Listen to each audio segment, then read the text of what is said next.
Welcome to my video on data warehouse implementation and data mining, second module. Under this module, I am going to cover the topic called data pre-processing. So why do we need data pre-processing? See, once the data is present in the data warehouse, after the collection of data from the heterogeneous, multiple heterogeneous sources, it has to go for the third tier for mining the data or generating the report for analysis and the decision making. So in between this, we have to select the data for the data based on the requirement.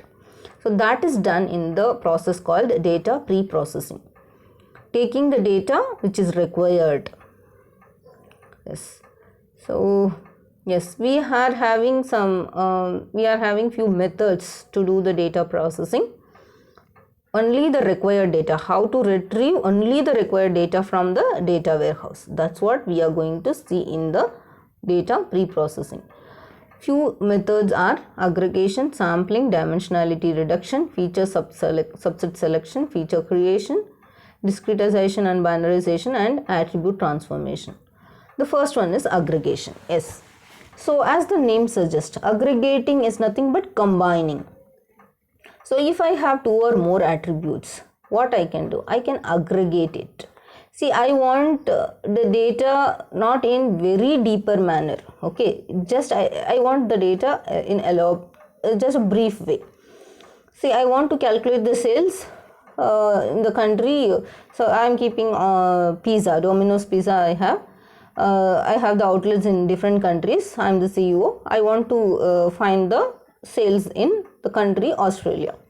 If I am getting the data for the same Australia, for the country Australia, with respect to all the dimensions like street name, city name, state name, everything, it is not at all required for me. I want the total sales with respect to the country called Australia. So what I can do, I can combine all the attributes called street name, city name, state name into one attribute, into a single attribute called country name, which is the required data for me. This process of combining two or more attributes into a single attribute is nothing but aggregation. Yes. Why we have to do this process? The first reason is data reduction.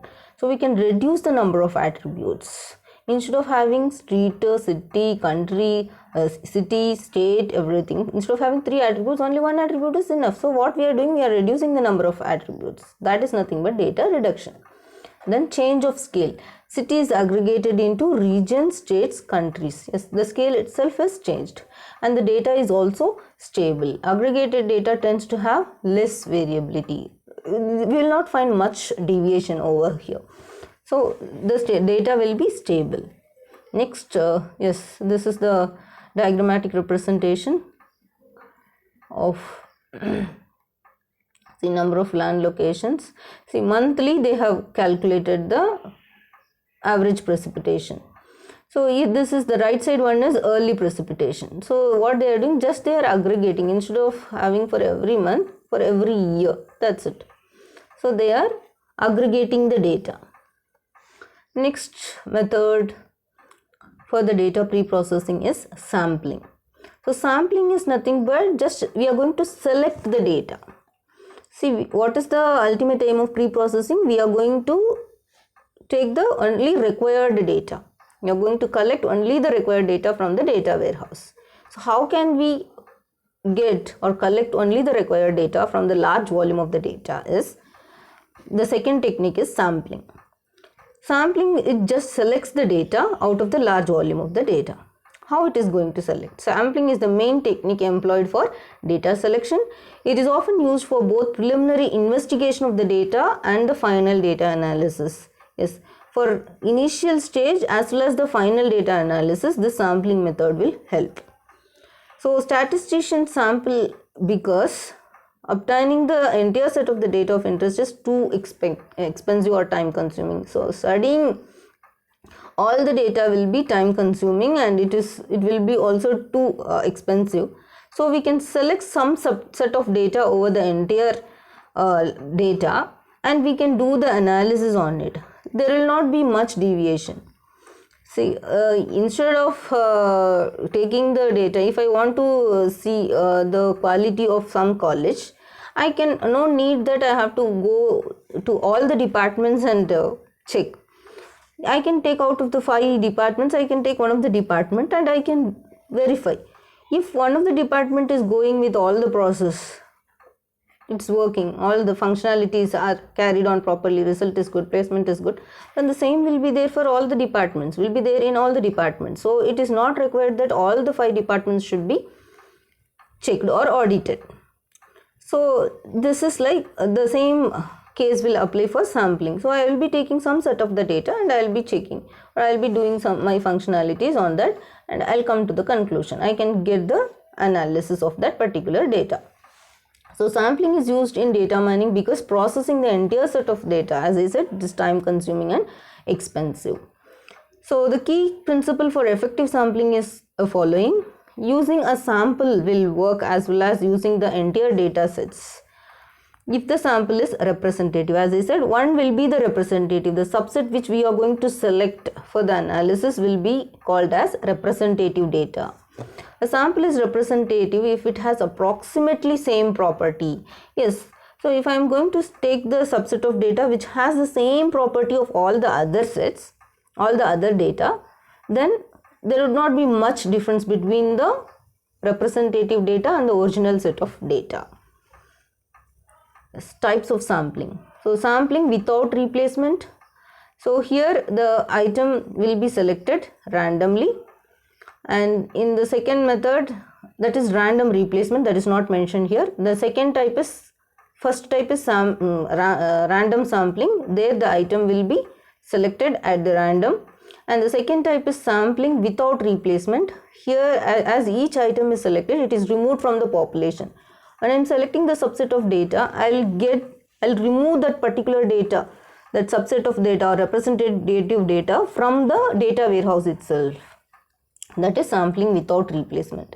Sampling with replacement is, if I am collecting some data, if I am getting the representative data from the data warehouse, I will replace it again. Objects are not removed from the population as they are selected from first sample. It will not be removed. Once the work is done, it will be again replaced in the same place. In sampling with replacement, the same object can be picked up more than once. Yes. So what will happen? It's for the second or third time, if they are going to do the same process, then the same data may be picked as the representative data. Then stratified sampling. Split the data into several partitions. Yes, here they are going to divide it. Then they will draw the samples from each partition. So see, if I have 100 rows, what I am going to do, I am going to divide it into 5 partitions, and from every partition, if I am going to select one sample, then that is stratified sampling. Next is sample size. Yes, this they have taken, see 8000 points are there. We cannot do the analysis on 8000 points. So what we are going to do, we are going to take the sample 2000 points. From that again they are taking the sample called 500 points and they are going to do the analysis. The next one is curse of dimensionality. Yes, if we have large volume of the data, then obviously the data will be having large number of dimensions. Dimensions are nothing but number of attributes. So if the number of attributes increases, then what will happen? So then the doing analysis will be very difficult. So what we have to do, we have to reduce the number of dimensions based on our requirement, and we should do the analysis. That is dimensionality reduction. How we are going to reduce the number of attributes or number of dimensions based on our requirement. So what is the purpose of going for dimensionality reduction is to avoid curse of dimensionality and reduce the amount of time and memory required by data mining algorithm. See, if I want to analyze something, I need algorithm. So if I have to apply my data mining algorithm to all the attributes or all the dimensions, whichever is not required for me for my analysis, then it's obviously a waste of time and memory. So it allows data to be more easily visualized. Yes, by reducing the attributes, I can visualize my data very easily. Instead of going with all street name, city name, state name for this total sales of a particular country, I can have only one column, that is country name, which will be easy for me to visualize. Next, may help to eliminate irrelevant features or reduce noise. Yes, whichever is not required, that can be eliminated, or we can reduce the noise. Unwanted things can be reduced. Yes, what are the techniques to reduce the dimensions? First one is principal component analysis. Yes, and the second technique is singular value decomposition, and others are supervised and nonlinear techniques. So we'll see what is principal component analysis. Here the goal is to find a projection that captures large amount of variation in data. Yes, see, our ultimate aim is to reduce the number of dimensions. If you take this example, we have two dimensions called x1 and the x2. So what we are going to do here is, we are, apart from this, already we have only two dimensions, we have to reduce it to then one dimension. How can we reduce? See, two dimensions are now reduced to a new dimension called E. So on the E, there are fewer values, which is in the upper part of the axis, new axis called E, and new dimension or new attribute called E, and there are few values of down under E, which is of x1. So what we have done, we have reduced the two dimensions called x1 and x2 into a single dimension called E. Then dimensionality reduction. Yes, so here they have represented with the eigenvalues and the vectors. And the second one is feature subset selection. Yes, another way, this is another way to reduce the dimensions of the data. So redundant features. So what I can do here is duplicate much or all the information contained in one or more other attributes. So whatever is redundant, I have to remove that. Just I have to select only the feature that is required. Feature subset selection. So I have to select the subset of the features which is required for me. And I have to remove all the irrelevant features. Redundant features should be removed, and the irrelevant features also should be removed. So I will be having only the dimensions which I need.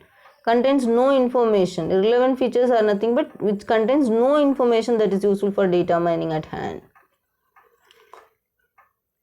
Next, so what are the techniques available for the feature selection? Subselection is brute force attack. It tries brute force approach. It tries all possible feature subsets as input to the data mining. It gives all the possible features. And embedded approaches, feature selection occurs naturally as part of the data mining algorithm. It occurs naturally, whereas in brute force we will be giving all the feature subsets. It tries with all the possible feature subsets. And filter approaches, features are selected before data mining algorithm is done. So we are going to select only the features which is required. We are going to filter it. And wrapper approaches use the data mining algorithm as a black box to find best subset. So yes, this is all done. Next, feature creation. Yes, in the first thing, principal component analysis, we have reduced 2 or 3 dimensions into a single dimension, and in the second one we have selected the features, feature subset selection.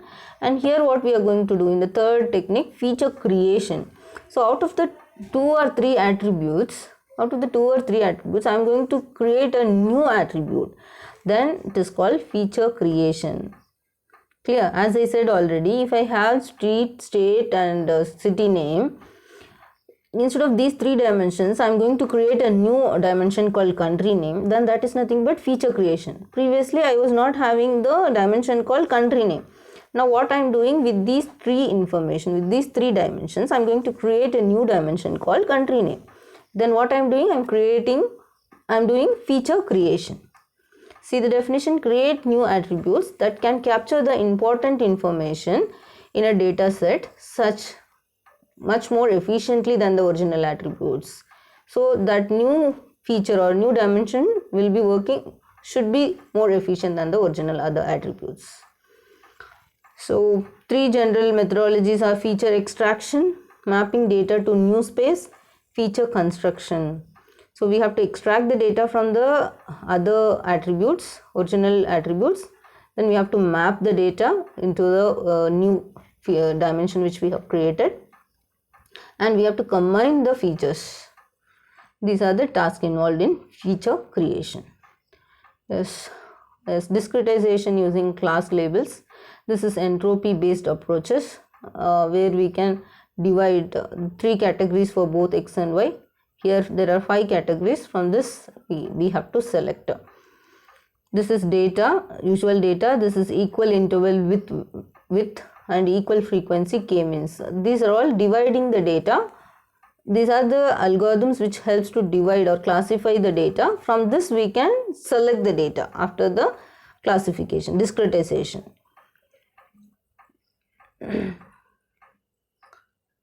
So with this I am completing my session.